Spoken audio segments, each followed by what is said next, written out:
Bonjour, tu vas apprendre à équilibrer une équation chimique avec la combustion du butane. Je t'invite à aller voir les deux premières vidéos au niveau collège pour bien poser les bases de cette méthode avant d'aller plus loin. On a donc du butane qui va réagir avec le dioxygène, il se transforme pour donner du dioxyde de carbone et de l'eau. C'est une combustion. Pour équilibrer, tout d'abord, je fais l'inventaire des éléments carbone, hydrogène, oxygène, à la fois dans les réactifs ainsi que dans les produits. Maintenant, je les compte, ces éléments. 4 carbone à gauche, 1 à droite. 10 hydrogènes à gauche, 2 à droite. 2 oxygènes à gauche et 3 à droite. Les 2 du CO2 plus 1 de l'eau. Je vais d'abord équilibrer le carbone. D'ailleurs, je t'invite à les faire dans l'ordre alphabétique. Carbone, hydrogène et ensuite oxygène. Carbone, donc j'en ai 4 à gauche, un seul à droite. Je ne touche pas au CO2, évidemment, et je mets un coefficient stoichiométrique 4 devant.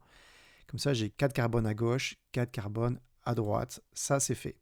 Mais en faisant ça, j'ai rajouté des oxygènes, du CO2. Donc maintenant, des oxygènes, j'en ai 4 fois 2, 8, parce que c'est CO2, CO2, CO2, CO2. Ça fait bien 4 fois 2, 8, plus un oxygène de l'eau. Ça fait 8 plus 1, 9 oxygènes.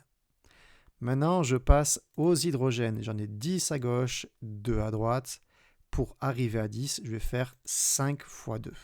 Donc 5 molécules d'eau. J'ai donc équilibré les hydrogènes, mais en faisant ça, une fois de plus, j'ai touché au nombre d'oxygènes. Maintenant, des oxygènes, j'en ai 4 fois 2, 8, plus 5 fois 1. Donc 8 plus 5, ça fait 13 oxygènes dans les produits. Maintenant, justement, je vais équilibrer les oxygènes.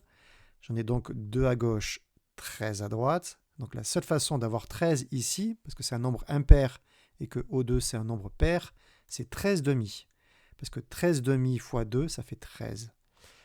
Ok, c'est bon, j'ai 13 oxygènes à gauche aussi, c'est bien équilibré.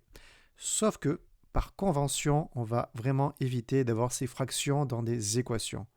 Donc la méthode, la dernière étape, c'est qu'on va tout multiplier par 2. Donc j'ai 2 C4H10, 13 demi fois 2, ça fait 13, 4 fois 2, 8, 5 fois 2, 10. Voilà, mon équation de combustion est équilibrée. Bravo à toi, exercice à faire et à refaire pour vraiment maîtriser la méthode.